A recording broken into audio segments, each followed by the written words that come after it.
साथियों नमस्कार। दोस्तों, आज के इस सेशन में आदिकालीन सिद्ध साहित्य पर चर्चा होने वाली है। दोस्तों, आप जानते हैं कि आदिकालीन साहित्य को 3 प्रमुख भागों में बांटा गया है। पहला राजाश्रित साहित्य, दूसरा धर्माश्रित साहित्य और तीसरा है दोस्तों लोकाश्रित या लौकिक साहित्य। राजाश्रित साहित्य के रूप में दोस्तों रासो साहित्य पर चर्चा इसके पहले के वीडियोज में हो चुकी है और आज के इस वीडियो में आदिकालीन धार्मिक साहित्य के अंतर्गत आने वाले सिद्ध साहित्य पर चर्चा होगी। दोस्तों, आदिकालीन धार्मिक साहित्य को भी 3 प्रमुख भागों में बांटा गया है। पहला है सिद्ध साहित्य, दूसरा है नाथ साहित्य और तीसरा है दोस्तों जैन साहित्य। तो आज के इस वीडियो में सबसे पहले दोस्तों सिद्ध साहित्य के उद्गम की चर्चा करते हैं। दोस्तों, सिद्ध साहित्य का संबंध मुख्य रूप से बौद्ध धर्म से है। बौद्ध धर्म आप जानते हैं दोस्तों 2 भागों में बटा, हीनयान और महायान। तो दोस्तों महायान जो बौद्ध धर्म की एक शाखा है, महायान को भी पुनः 2 भागों में बटा हुआ हम पाते हैं। पहला है सहजयान, सहजान लिखा है ये गलत है, सहजयान है दोस्तों, और दूसरा है वज्रयान। तो दोस्तों ये जो वज्रयान है बौद्ध धर्म की महायान शाखा के अंतर्गत आने वाली उपशाखा, इसी वज्रयान से सिद्ध साहित्य निकलता है। दोस्तों इसीलिए सिद्धों को वज्रयानी सिद्ध कहते हैं, क्योंकि महायान के अंतर्गत आने वाली जो वज्रयान शाखा है उस वज्रयान से सिद्ध साहित्य का उद्गम होता है। दोस्तों सिद्ध साहित्य का विकास बौद्ध धर्म से मुख्य रूप से जुड़ा हुआ है। सिद्धों ने बौद्ध धर्म का प्रचार प्रसार करने के लिए जो साहित्य तत्कालीन जनभाषा में रचा, वही साहित्य सिद्ध साहित्य के अंतर्गत आता है। मुख्य रूप से सिद्ध साहित्य आप ये कह सकते हैं सामान्य शब्दों में कि जो सिद्धों ने जो बौद्ध धर्म का प्रचार प्रसार करने के लिए साहित्य रचा जनभाषा में, वही साहित्य सिद्ध साहित्य कहलाता है। क्योंकि सिद्ध कौन है? ये मुख्य रूप से बौद्ध हैं। तो एक तरह से सिद्ध साहित्य का संबंध किससे हुआ? बौद्ध धर्म से हुआ। और इस साहित्य के अंतर्गत आता क्या है? बौद्ध धर्म के उपदेश आते हैं और बौद्ध धर्म की शिक्षाएं आती हैं। दोस्तों राहुल सांकृत्यायन जी ने, जो महापंडित राहुल सांकृत्यायन कहे जाते हैं, जिन्होंने घुमक्कड़ शास्त्र रच डाला, इन्होंने दोस्तों बौद्ध धर्म और सिद्ध साहित्य पर बहुत ज्यादा अनुसंधान किया है। दोस्तों राहुल सांकृत्यायन ने सिद्धों की कुल संख्या 84 बताई है, जिनमें से 14 सिद्धों की रचनाएं प्राप्त होती हैं। 14 सिद्धों की दोस्तों रचनाएं प्राप्त होती हैं और कुल सिद्धों की संख्या कितनी है? 84 है। परीक्षाओं में प्रश्न पूछता है कि सिद्धों की कुल संख्या कितनी है, तो दोस्तों 84 है सिद्धों की टोटल संख्या। दोस्तों सिद्ध सरहपा, जिनका समय 769 ईस्वी माना जाता है, यहीं से सिद्ध साहित्य का प्रारंभ होता है। और सरहपा को ही राहुल सांकृत्यायन ने हिंदी का पहला कवि भी माना है, क्योंकि इन्हीं के साहित्य से हिंदी साहित्य का प्रारंभ माना जाता है। दोस्तों 84 सिद्धों में लुइपा का स्थान सर्वोपरि है। इनकी रचनाओं में रहस्यात्मकता देखने को मिलती है। आगे चल के लुइपा पर विशद रूप से हम चर्चा करेंगे।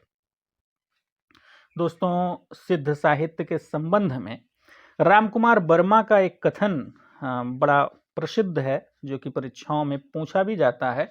बौद्ध धर्म के सिद्धांतों में देश की बदलती हुई परिस्थितियों ने जिन नवीन भावनाओं की सृष्टि की, उन्हीं के परिणाम स्वरूप सिद्ध साहित्य की रूपरेखा तैयार हुई।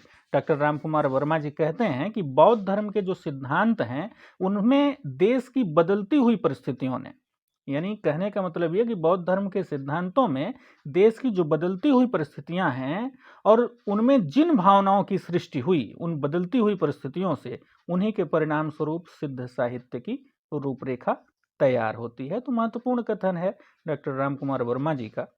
दोस्तों सिद्ध साहित्य के अंतर्गत जो उल्लेखनीय तथ्य हैं, उनमें महिला सिद्धों का नाम भी बड़ा ही महत्वपूर्ण है। अक्सर परीक्षाओं में पूछा जाता है कि सिद्धों में महिला सिद्धों की संख्या कितनी है और इनके नाम क्या हैं। तो दोस्तों राहुल सांकृत्यायन ने 84 सिद्धों में, ये बार बार शब्दों शब्द आ गया है, लिखने में त्रुटि हो गई। तो राहुल सांकृत्यायन ने दोस्तों 84 सिद्धों में 3 महिला सिद्धों का उल्लेख किया है। पहली महिला सिद्ध है कनकलता, दूसरी हैं मणिभद्रपा और तीसरी हैं लक्ष्मी खरा। कनकलता, मणिभद्रपा और लक्ष्मी खरा। दोस्तों इनका नाम है कनकलता। कनकलता जो मिलता है, यहाँ लिखने में त्रुटि हो गई है, कनकलता है न कि कनकलता। जो मिलता है कनकलता। तो दोस्तों कनकलता, मणिभद्रपा और लक्ष्मी खरा, तो ये 3 महिला सिद्ध हैं जिनको हम कमल शब्द से याद कर सकते हैं। यानी क से कनकलता, म से मणिभद्रपा, ल से लक्ष्मी खरा। तो आप कमल याद कर लेंगे, इन तीनों का नाम आसानी से याद हो जाएगा। और इनको याद करने के लिए इस तरह से भी याद किया जा सकता है कि तीनों महिला सिद्ध कमल की तरह सुंदर हैं, है ना। तीनों महिला सिद्ध कमल की तरह सुंदर हैं। सबसे पहले इन तीनों का नाम दोस्तों याद करना जरूरी है, कनकलता, मणिभद्रपा, लक्ष्मी खरा। तो इन तीनों का नाम जब आप याद करेंगे तो उसके बाद ही ये कमल शब्द से इन तीनों को याद कर सकेंगे और फिर तीनों महिला सिद्ध कमल की तरह सुंदर हैं, इस वाक्यांश से इन तीनों सिद्ध महिला सिद्धों को आप याद कर सकते हैं दोस्तों। दोस्तों अब बात करते हैं सिद्धों की भाषा की। बहुत बार परीक्षाओं में पूछता है कि सिद्धों की भाषा क्या है। दोस्तों सिद्धों की जो भाषा है उसे संध्या भाषा का नाम दिया गया है। संध्या भाषा का तात्पर्य ऐसी भाषा से है दोस्तों जो प्रतीकात्मकता लिए हुए हो।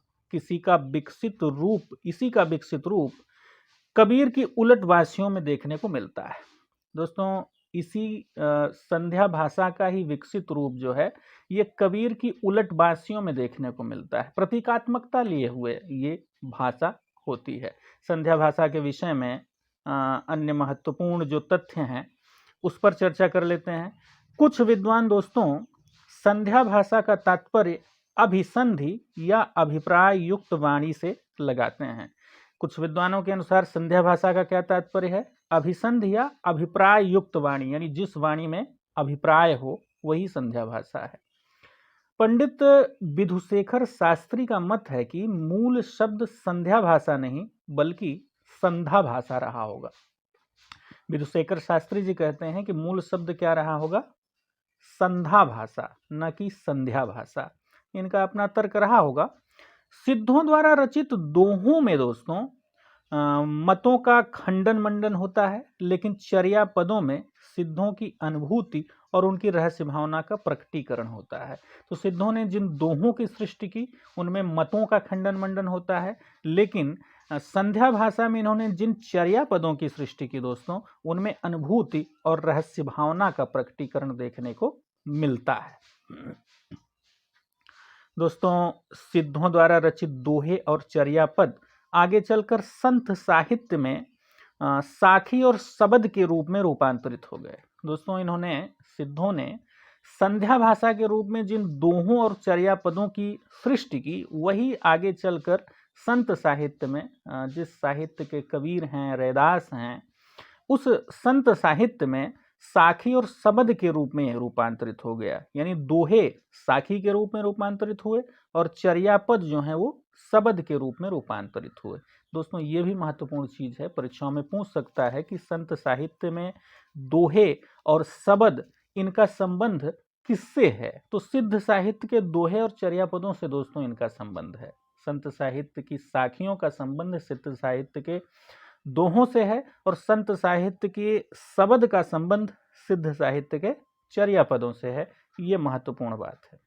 दोस्तों सिद्धों के चर्या पदों की भाषा उनके दोहों की अपेक्षा अपभ्रंश की रूढ़ियों से अधिक मुक्त दिखती है। ये भी अपने आप में एक बहुत महत्वपूर्ण तथ्य है। दोस्तों कुछ विद्वानों ने संध्या भाषा का अर्थ ऐसी भाषा से लगाया है जिसमें संध्या के समय जैसा प्रकाश तथा अंधेरे का मिश्रण होता है, लेकिन ज्ञान के प्रकाश से उसकी सारी बातें पूर्णतया स्पष्ट हो जाती हैं। यानी संध्या के समय जैसे क्या होता है, अंधेरे का और प्रकाश का एक तरह से सम्मिश्रण देखने को मिलता है। संध्या के समय। तो कुछ विद्वान क्या कहते हैं कि संध्या भाषा एक ऐसी भाषा है जिसमें संध्या के समय जैसा प्रकाश तथा अंधेरे का सम्मिश्रण होता है, लेकिन ज्ञान का प्रकाश जो होता है उससे सारी बातें स्पष्ट हो जाती हैं। कहने का मतलब दोस्तों, जो मुख्य चीज पहले ही बताई गई कि संध्या भाषा का संबंध रहस्यात्मकता से है और साथ ही साथ प्रतीकात्मकता से है। तो रहस्यात्मकता का संबंध भी प्रतीकात्मकता से होता है, इसलिए प्रतीकात्मकता और रहस्यात्मकता लिए हुए संध्या भाषा है सिद्धों की। दोस्तों, सिद्ध साहित्य में संध्या भाषा के बाद सिद्ध साहित्य की प्रवृत्तियों और विशेषताओं पर चर्चा कर लेते हैं।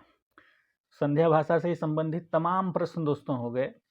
सबसे बड़ा प्रश्न तो यही कि सिद्धों की भाषा कौन सी है, तो संध्या भाषा है। अब संध्या भाषा पर तमाम विद्वानों ने अपना अपना विचार रखा। संध्या भाषा है क्या, इस पर विशद रूप से चर्चा हुई। दोस्तों, आगे सिद्ध साहित्य की प्रवृत्तियों और विशेषताओं की बात कर लेते हैं। सिद्ध साहित्य की सबसे बड़ी विशेषता दोस्तों ये है कि सिद्धों ने स्त्री को साधना के केंद्र में रखा। दोस्तों, यही वास्तव में सिद्ध साहित्य के पतन का कारण भी आगे बनता है, क्योंकि इन्होंने स्त्री को साधना के केंद्र में रखा। इन्होंने बिना स्त्री के साधना अपूर्ण मानी, यानी स्त्री ही साधना के केंद्र में इनके रही। दूसरी महत्ता दोस्तों, दूसरी विशेषता गुरु महात्म्य है। गुरुओं को महत्व दिया। अब आप देखते हैं आदिकाल में भी गुरु महात्म्य देखने को मिलता है, भक्ति काल में भी संत आश्रयी शाखा आप देखिए, सूफी काव्य धारा देखिए, कृष्णाश्रयी और रामाश्रयी शाखा देखिए, सब में दोस्तों गुरु महात्म्य देखने को मिलता है। और सिद्ध साहित्य में भी गुरु महात्म्य यानी गुरु के प्रति एक तरह का आदर देखने को मिलता है। दोस्तों, महत्वपूर्ण चीज ये कि वर्णाश्रम व्यवस्था वह ब्राह्मण धर्म का विरोध देखने को मिलता है सिद्धों में, क्योंकि इसकी उत्पत्ति आप जानते हैं बौद्ध धर्म से हुई है। और बौद्ध धर्म की जो विशेषता है वो ये है कि बौद्ध धर्म में भी वर्णाश्रम व्यवस्था का विरोध और ब्राह्मण धर्म का विरोध देखने को मिलता है। तो चूंकि बौद्ध धर्म ही इसका उद्गम है, तो इसलिए बौद्ध धर्म से के जो सिद्धांत हैं वहाँ से इसके सिद्धांत पोषित होते हैं। दोस्तों, अगली विशेषता की बात कर ली जाए तो सिद्ध साहित्य में काया की साधना व अंतर्मुखी साधना पर बल देखने को मिलता है। काया की साधना, काया माने शरीर, यानी व्यक्ति का जो शरीर है उस शरीर के माध्यम से जो है वो परमात्मा तक पहुंचने की बात करते हैं। अंतर्मुखी साधना पर बल देते हैं, यानी महत्व शरीर का बहुत ज्यादा है, काया का बहुत ज्यादा है। काया की साधना की बात करते हैं सिद्ध। दोस्तों, अगली प्रवृत्ति की बात करें तो सिद्ध साहित्य में ज्ञान की उपेक्षा देखने को मिलती है। दोस्तों, क्योंकि अब देखिए एक विशेषता यह भी है पंचमकार को महत्व देना, है ना। अब बाकी विशेषताएं बाद में देखते हैं। पंचमकार, चूंकि ज्ञान की उपेक्षा की बात आ गई, तो ज्ञान की उपेक्षा क्यों? क्योंकि इन्होंने पंचमकारों पर बल दिया। ये पंचमकार क्या है? म अक्षर से शुरू होने वाले 5 दोष, मत्स्य, मदिरा, मांस, मुद्रा और मैथुन। दोस्तों, ये पंचमकार हैं। परीक्षाओं में प्रश्न बनता है कि सिद्ध साहित्य में पंचमकारों का जो उल्लेख मिलता है, निम्नलिखित में से कौन सा पंचमकार के अंतर्गत नहीं आता? तो दोस्तों, इन पंचमकारों को जरूर याद रखिए। मत्स्य, मदिरा, मांस, मुद्रा और मैथुन, ये पंचमकार हैं। इनको सिद्ध साहित्य में बहुत ज्यादा स्थान दिया गया है और यही सिद्ध साहित्य, सिद्ध संप्रदाय के पतन का कारण भी बनता है। जो सिद्ध मत है, सिद्ध संप्रदाय है, उसके पतन का कारण भी दोस्तों यही बनता है, पंचमकार ही। ये एक तरह से विरोध। आप सोचिए कि ईश्वर की साधना की आप बात करें और मछली खाएं, मदिरा पिएं, मांस खाएं, मुद्रा यानी धन दौलत के पीछे भागें, मैथुन यानी काम वासना के पीछे भागें, तो निश्चित रूप से आप कहाँ ईश्वर तक पहुंच पाएंगे। तो ये विकार ही वास्तव में ले डूबा सिद्ध मत को, सिद्ध संप्रदाय को। तो इन विकारों से ग्रसित जो मत होगा उसमें ज्ञान की उपेक्षा निश्चित रूप से होगी। दोस्तों, अगली विशेषता सामाजिक आडंबर व विषमता का विरोध। तो दोस्तों, सामाजिक आडंबर देखिए, कुछ कमियां भी हैं और कुछ अच्छाइयां भी हैं। तो सामाजिक आडंबर जो देखने को मिलता है, विषमताएं जो देखने को मिलती हैं समाज में, उसका विरोध सिद्ध संप्रदाय में देखने को, सिद्ध मत में देखने को मिलता है, सिद्ध साहित्य में देखने को मिलता है। और यही चीजें कहीं ना कहीं संताश्रयी शाखा में भी सिद्ध संप्रदाय से ही प्रभावित होकर संत आश्रयी शाखा में भी ये चीजें देखने को मिलती हैं। दोस्तों, संध्या भाषा का प्रयोग सिद्ध साहित्य की एक महत्वपूर्ण प्रवृत्ति है। संध्या भाषा पर अभी विशद रूप से चर्चा हुई। दोस्तों, सिद्ध साहित्य की अगली विशेषता की बात करें तो बुद्ध जहां दुखवाद की परिकल्पना करते हैं, वहीं सिद्ध महासुखवाद की परिकल्पना करते हैं। दोस्तों, एक बहुत बड़ी विशेषता, संसार में दुख है, गौतम बुद्ध का पहला आर्य सत्य है दोस्तों। और वही जो बौद्ध धर्म है भगवान बुद्ध का, उसी बौद्ध धर्म से सिद्ध मत या सिद्ध संप्रदाय का उद्गम होता है, उसका उदय होता है।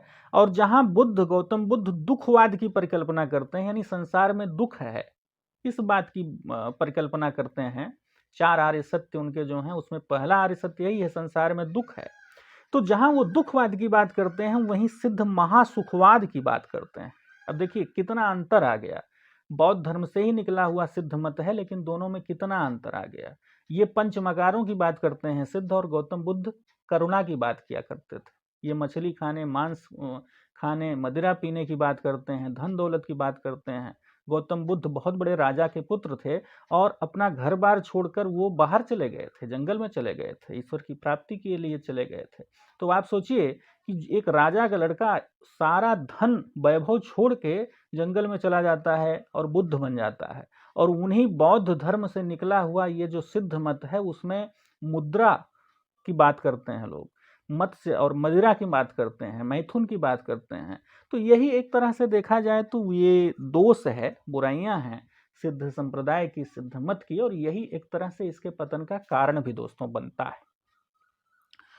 तंत्र मंत्र, जादू टोना में विश्वास सिद्ध मत की एक बहुत महत्वपूर्ण प्रवृत्ति है। बौद्ध धर्म से बिल्कुल इसका कोई संबंध नहीं है। गौतम बुद्ध जो है तंत्र मंत्र, जादू टोना की बात नहीं करते थे, लेकिन उन्हीं के धर्म से निकला हुआ ये जो सिद्ध मत है, उसमें तंत्र मंत्र और जादू टोना की बात होती है। ये भी एक बहुत महत्वपूर्ण तथ्य है, महत्वपूर्ण विशेषता है। दोस्तों, सिद्ध संप्रदाय की प्रवृत्तियों और विशेषताओं के बाद आइए अब आगे कुछ प्रमुख सिद्ध जो कवि हैं, जो कुछ प्रमुख सिद्ध हैं, जिन पर परीक्षाओं में प्रश्न बनते हैं, उन पर चर्चा कर लेते हैं। दोस्तों, आप जानते हैं कि 84 सिद्धों की बात राहुल सांकृत्यायन ने की, जिनमें लगभग 14 सिद्धों की रचनाएं मिलती हैं। लेकिन इन 14 सिद्धों पर भी बहुत ज़्यादा प्रश्न नहीं बनते। प्रश्न तो 6-7 सिद्धों पर ही बनते हैं, जिनकी रचनाएं प्रसिद्ध हैं और जो 84 सिद्धों में अपना बहुत ही महत्वपूर्ण स्थान रखते हैं। दोस्तों, इन सिद्धों में सबसे पहला नाम सरहपा का नाम आता है। सरहपा का समय जो है वो 769 ईस्वी के आसपास ठहरता है। इनके अन्य नामों की बात कर ली जाए दोस्तों, तो सरहपाद, सरोज वज्र, सरोरुह वज्र, पद्म वज्र या पद्म इत्यादि नामों से भी ये अभिहित किए जाते हैं। यानी सरहपा के कई नाम हैं, सरहपाद, सरोज वज्र, सरोरुह वज्र, पद्म वज्र और पद्म, इस नाम से भी सरहपा जाने जाते हैं। दोस्तों, सरहपा का मूल नाम दोस्तों राहुल भद्र था। राहुल भद्र, परीक्षाओं में प्रश्न बनता है कि सरहपा का मूल नाम क्या था, तो दोस्तों राहुल भद्र सरहपा का मूल नाम था। राहुल सांकृत्यायन के अनुसार ये हिंदी के प्रथम कवि और प्रथम सिद्ध हैं। दोस्तों, हिंदी के पहले कवि कौन हैं, इस पर तमाम विद्वानों के विभिन्न मत हैं, लेकिन राहुल सांकृत्यायन का जो मत है वो यही है कि सरहपा हिंदी के पहले कवि हैं और यही प्रथम सिद्ध भी हैं। अधिकांश लोगों ने इसी बात का समर्थन किया है कि सरहपा ही हिंदी के पहले कवि हैं। दोस्तों, सरहपा ही दोहा चौपाई के प्रथम प्रयोक्ता भी थे। इस शैली का विकसित रूप आगे चलकर जायसी और तुलसी में देखने को मिलता है। दोस्तों, अगर परीक्षा में प्रश्न बनता है कि निम्नलिखित में से कौन दोहा चौपाई का प्रथम प्रयोक्ता माना जाता है, तो सरहपा हैं दोस्तों, जो दोहा चौपाई के प्रथम प्रयोक्ता माने जाते हैं। और इसी दोहा चौपाई का विकसित रूप मलिक मोहम्मद जैसी और उसके बाद गोस्वामी तुलसीदास, जो हिंदी के सबसे बड़े कवि कहे जाते हैं, उनकी रचनाओं में देखने को मिलता है। दोस्तों सरहपा ही सहजयान व वज्रयान इन दो शाखाओं के प्रवर्तक भी माने जाते हैं। पहले ही बताया गया आपको कि हीनयान और महायान इन दो शाखाओं में बौद्ध धर्म बंटता है, और महायान में सहजयान और वज्रयान ये दो उप शाखाएं पुनः निकलती हैं। तो सहजयान और वज्रयान इन दोनों शाखाओं के प्रवर्तक दोस्तों सरहपा माने जाते हैं। यद्यपि वज्रयान का संबंध सिद्ध साहित्य से है, लेकिन सहजयान के भी प्रवर्तक सरहपा ही माने जाते हैं। अपने आप में बहुत महत्वपूर्ण तथ्य है। कभी कभार इस तरह से भी प्रश्न पूछता है कि निम्नलिखित में से सरहपा के संबंध में कौन सा कथन असत्य है। कोई कवि का नाम देके, लेखक का नाम देके पूछ लेता है, किसी रचना का नाम देके पूछ लेता है कि इसके संबंध में कौन सा कथन असत्य है। तो विशद रूप से अगर कोई चीज आप जानेंगे तभी जाके उस चीज को आप समझ पाएंगे। दोस्तों सरहपा की तरह सभी सिद्ध अपने नाम के आगे आदर सूचक शब्द पा या पाद लगाते हैं। दोस्तों पा या पाद शब्द जो सरहपा, लुईपा, डोम्बिपा, कण्हपा इन सब सिद्धों के नाम के आगे लगता है, वो एक तरह से आदर सूचक शब्द है दोस्तों। तो सरहपा से ही प्रभावित होकर बाकी सिद्धों ने अपने नाम के आगे पाया पाद शब्द जोड़ना शुरू किया। दोस्तों सरहपा की रचनाओं की अगर बात कर ली जाए तो इनकी प्रमुख रचनाओं में दोहा कोश, काया कोश और चर्या गीत प्रसिद्ध हैं। दोहा कोश काफी प्रसिद्ध रचना है जो परीक्षाओं में अक्सर पूछी जाती है। उसके अलावा चर्या गीत भी प्रसिद्ध रचना है। दोस्तों दोहा कोश का संपादन प्रबोध चंद बागची ने किया था। दोस्तों परीक्षाओं में प्रश्न पूछता है कि दोहा कोश का संपादन किया किसने था। तो दोस्तों प्रबोध चंद बागची ने दोहा कोश का संपादन किया था। ये बहुत ही महत्वपूर्ण प्रश्न है। अब इस चीज को याद कैसे करेंगे? ऐसे याद कर सकते हैं दोस्तों कि बाग में दोहा कोश खिला हुआ है, तो बागची से बाग बना लेंगे और दोहा कोश से इनकी जो रचना है दोहा कोश, इसका संबंध जोड़ देंगे। तो बाग में दोहा कोश खिला है, इस चीज को आप दोहा कोश रचना है किसकी? सरहपा की। इस चीज को ऐसे आप याद कर सकते हैं दोस्तों सरहपा पाल शासक धर्मपाल के समकालीन थे। धर्मपाल का जो समय है वो 770 से 810 ईस्वी माना जाता है। दोस्तों परीक्षा में इस तरह से पूछ सकता है कि निम्नलिखित में से कौन सरहपा के समकालीन थे। तो धर्मपाल जो कि पाल शासक थे, जिनका समय 770 से 810 ईस्वी बताया जाता है, ये सरहपा के समकालीन शासक थे। दोस्तों समकालीन शासकों में कबीर का समकालीन शासक कौन था, जयसी का कौन था, तुलसी का कौन था, इस तरह के प्रश्न बनते हैं। और सरहपा हिंदी के पहले कवि थे, तो इनके समकालीन शासक कौन हैं, ये महत्वपूर्ण प्रश्न है, परीक्षाओं में पूछा जा सकता है। दोस्तों सरहपा के विषय में एक रोचक तथ्य ये भी है कि ये सर यानी बाण बनाने वाली एक नीच जात की स्त्री के साथ रहते थे। इसी से इनका नाम सरहपा, जिसको संस्कृत में सरहस्त पाद कहते हैं, ये पड़ गया। दोस्तों सर माने बाण होता है, और बाण बनाने वाली एक नीच जात की स्त्री थी, उसी के साथ रहा करते थे ये, तो इसीलिए इनका नाम क्या पड़ गया? सरहपा। तो दोस्तों मैंने पहले ही बताया आपको, एक विशेषता है आदिकाल वो सिद्ध साहित्य की, पंचमकारों पर बल देते थे। तो पंचमकारों में क्या है? मांस, मदिरा, मैथुन, मत्स्य, ये सारी चीजें पंचमकारों के अंतर्गत आती हैं, और स्त्री को साधना के केंद्र में रखते थे ये लोग। तो ये चीज देखने को मिलती है। सरहपा भी जो हैं ये एक नीच जाति की स्त्री के साथ रहा करते थे। तो चूंकि इनके मत में, इनके संप्रदाय में ये एक प्रवृत्ति थी, बहुत बड़ी एक विशेषता थी इनके संप्रदाय की, कि ये स्त्री को साधना के केंद्र में रखते थे। तो ये नीच जाति की स्त्री के साथ रहा करते थे, और उसी के नाते इनका नाम सरहपा पड़ा, क्योंकि वो नीच जाति की स्त्री जो थी वो सर यानी बाण बनाने का काम किया करती थी। दोस्तों राहुल सांकृत्यायन के अनुसार इनका जो निवास स्थान है वो भागलपुर और नालंदा बताया गया है। अब इसमें गलत टाइप हो गया, राहुल सांकृत्यायन का निवास स्थान नहीं, बल्कि राहुल सांकृत्यायन के अनुसार सरहपा का जो निवास स्थान है वो नालंदा और भागलपुर है ना। राहुल सांकृत्यायन ने नालंदा और भागलपुर इनका निवास स्थान दोस्तों बताया है।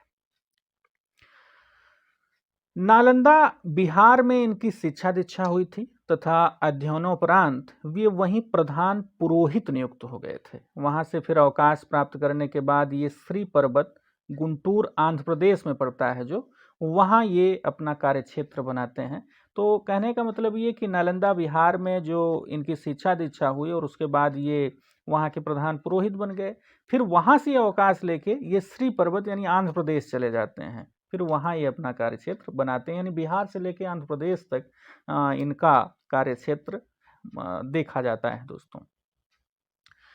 सरहपा की जो रचनाएं हैं उनका संकलन दोस्तों हरप्रसाद शास्त्री ने बंगला भाषा में बौद्ध गान व दोहा शीर्षक से किया। तो परीक्षाओं में कई बार ये प्रश्न पूछा गया है कि बौद्ध गान व दोहा के संकलनकर्ता कौन थे, संपादक कौन थे। तो ये हरप्रसाद शास्त्री थे। बौद्ध गान और दोहा है क्या दोस्तों? ये सरहपा की रचनाओं का एक तरह से संकलन है। और राहुल सांकृत्यायन जी ने दोस्तों हरिभद्र नामक बौद्ध दार्शनिक को सरहपा का गुरु भी बताया है। परीक्षा में इस तरह से प्रश्न पूछा जा सकता है कि राहुल सांकृत्यायन ने सरहपा के गुरु कौन था, कि इस संबंध में किसका नाम उल्लेख किया है। या ऐसे भी पूछा जा सकता है कि सरहपा के गुरु निम्नलिखित में से कौन माने गए हैं। तो हरिभद्र दोस्तों सरहपा के गुरु माने गए हैं। सरहपा की एक बहुत ही प्रसिद्ध पंक्ति है दोस्तों, जह मन पवन संचरे, जह मन पवन संचरे, रवि शशि नाह पवेश, तहि बढ़ चित्त विषाम करी, सरहे कही उवेश। दोस्तों कई बार परीक्षाओं में ये पंक्ति पूछी गई है और बहुत ही महत्वपूर्ण इनकी पंक्ति है। क्योंकि हिंदी के प्रथम कवि माने गए हैं, तो इसलिए इस पंक्ति को आप निश्चित रूप से, हिंदी के प्रथम कवि की पंक्ति है तो निश्चित रूप से इस चीज़ को आप याद रखें। कई बार परीक्षाओं में इस पर प्रश्न बना भी है और आगे भी पूछा जा सकता है। दोस्तों सिद्धों में, सिद्ध कवियों में अगले सिद्ध हैं सबरपा। जो महत्वपूर्ण सिद्धों की एक श्रृंखला चल रही है उसमें सबरपा का नाम दूसरे स्थान पर आता है। इनका समय 780 ईस्वी माना गया है। दोस्तों सबरों का सा जीवन बिताने के कारण इन्हें सबरो भील कहा जाता था। सबरपा नाम भी इसीलिए पड़ा। वैसे ये जाति के क्षत्रिय कहे जाते हैं। कुछ विद्वान इन्हें सबर जाति का भी मानते हैं और इनकी जाति के संबंध में विद्वानों में मतभेद है।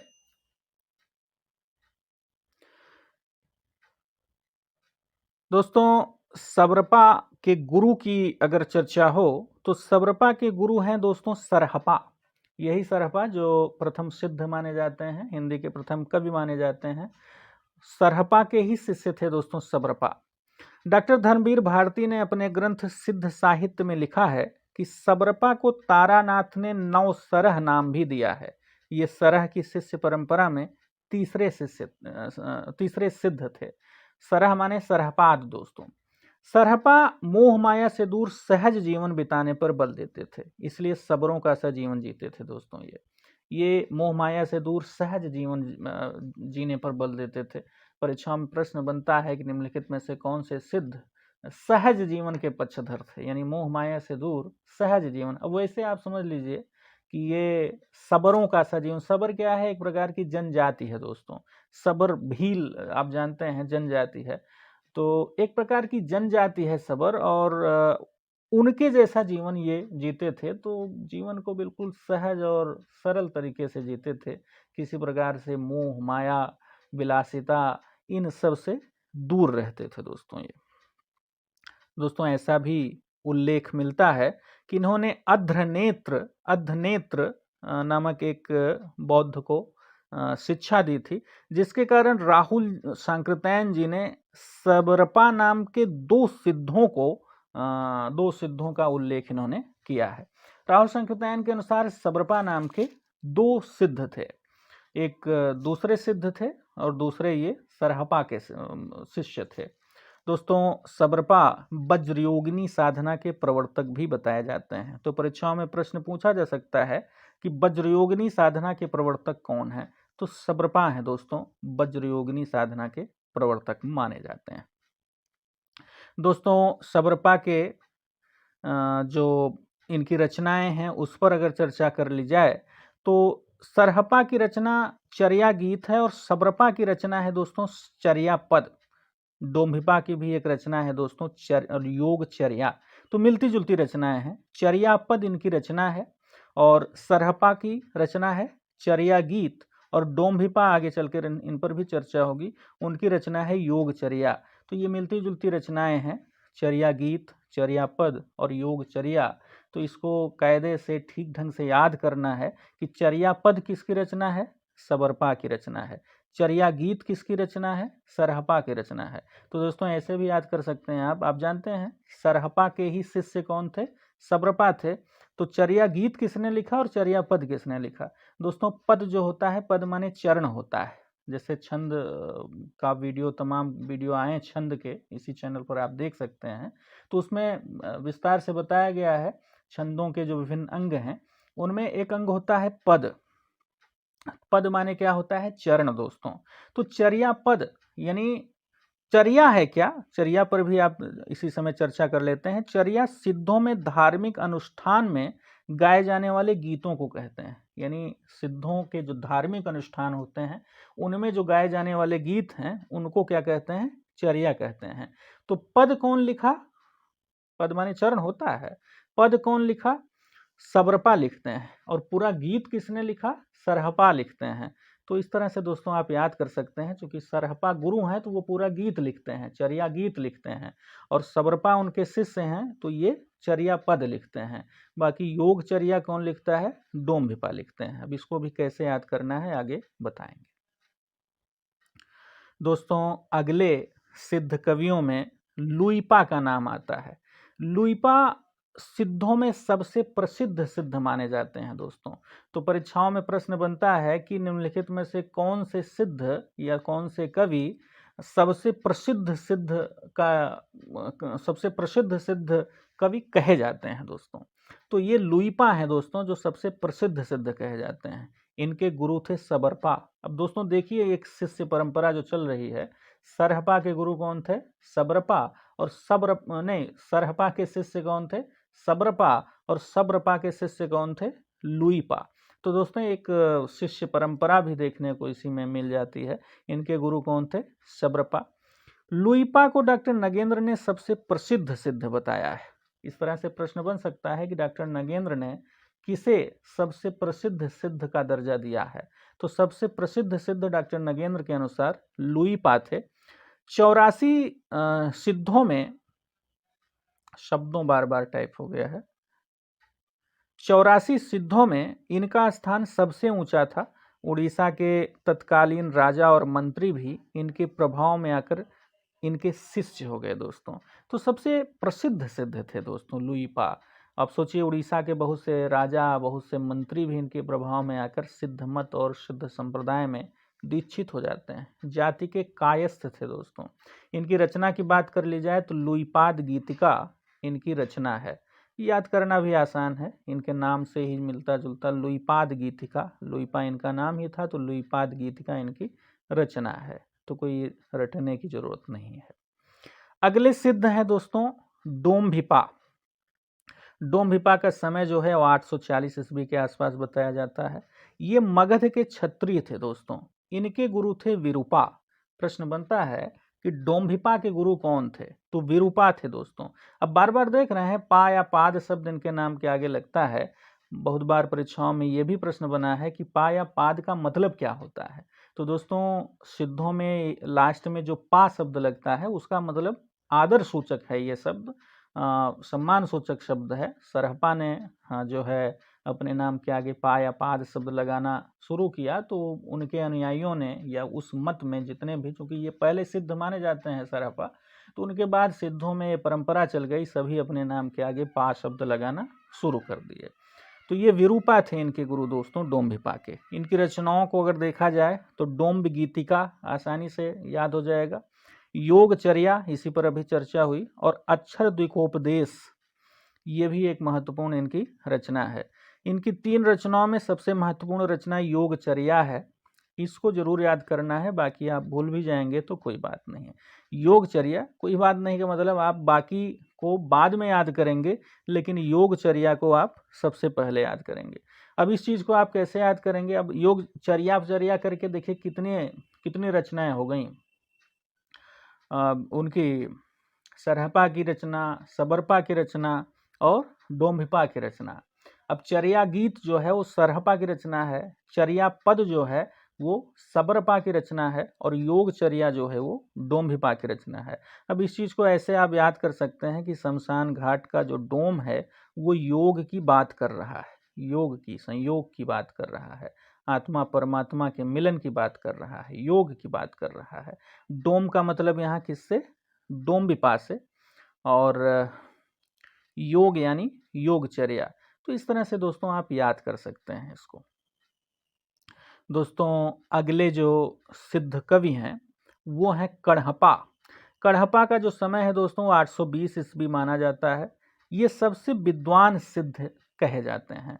सिद्धों में 84 सिद्धों में सबसे विद्वान सिद्ध कौन है? कण्हपा। सबसे प्रसिद्ध सिद्ध कौन थे? लुइपा। और सबसे पहले सिद्ध कौन थे? सरहपा। और सबसे विद्वान सिद्ध कौन है? कण्हपा। तो ये चीज़ें ध्यान में रखने योग्य हैं। सबसे विद्वान सिद्ध, सबसे प्रसिद्ध सिद्ध और सबसे पहला सिद्ध। तो ये 3 चीज़ें बहुत महत्वपूर्ण हैं, ध्यान रखने योग्य हैं। कण्हपा सबसे विद्वान और श्रेष्ठ सिद्ध माने जाते हैं। इनके गुरु थे दोस्तों जालंधर पा। ये कर्नाटक के ब्राह्मण थे जो कि बिहार के सोमपुरी में रहते थे। इनका कोई ग्रंथ प्राप्त नहीं होता दोस्तों, कोई ग्रंथ इनका नहीं मिलता है। सोमपुरी में रहते थे बिहार में और कर्नाटक के ब्राह्मण थे दोस्तों ये कण्हपा। ऐसे भी याद रख सकते हैं, कैसे कर्नाटक और कैसे कण्हपा। रचनात्मक भावना के गीत लिखने वाले ये सिद्ध कवि थे। दोस्तों ये गलत हो गया, ये रचनात्मक नहीं बल्कि रहस्यात्मक है। रहस्यात्मक भावना के गीत लिखने वाले ये सिद्ध कवि थे। इनके जो गीत हैं वो रहस्यात्मक भावना के हैं, कण्हपा के। तो कण्हपा से संबंधित यही महत्वपूर्ण तथ्य हैं, ये सबसे प्रसिद्ध। अगले सिद्ध हैं दोस्तों कुक्किरपा। कुक्किरपा के विषय में मिलता है कि ये कपिल वस्तु के ब्राह्मण थे। इनके गुरु चरपटिया थे और इनके कुल 16 ग्रंथ दोस्तों मिलते हैं। कोई बहुत महत्वपूर्ण ग्रंथ नहीं है जो अक्सर परीक्षाओं में पूछा जाए। और कुक्किरपा के विषय में कोई बहुत महत्वपूर्ण जानकारी नहीं मिलती दोस्तों। तो मुख्य रूप से जो सिद्ध हैं उनसे संबंधित जो जानकारियां जो परीक्षाओं में पूछी जा सकती हैं वो आपके बीच में रखी गई। और इसके आगे जैन साहित्य और नाथ साहित्य पर चर्चा होगी। आप बने रहिए। बहुत बहुत धन्यवाद।